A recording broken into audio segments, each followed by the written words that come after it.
Hey, if you have frozen screen on your Apple Watch, you can try to quickly fix that issue by performing a reset. I mean, not reset, restart. So to do that, we have to use two buttons, the crown control button and the side button. Now you have to just simultaneously hold both buttons, and it will take around 5 seconds. There we go. Now, as you can see, the screen goes black, which means that we successfully restart this device, and we have to wait for a few moments to turn it on back. And if this issue will, repeat over the time, then it means that you will have to perform a hard reset of this device, or for example, optimize storage.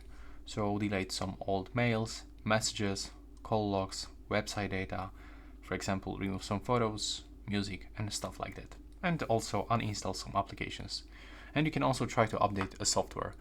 And that's basically everything. Few tips for this issue. Thanks for watching.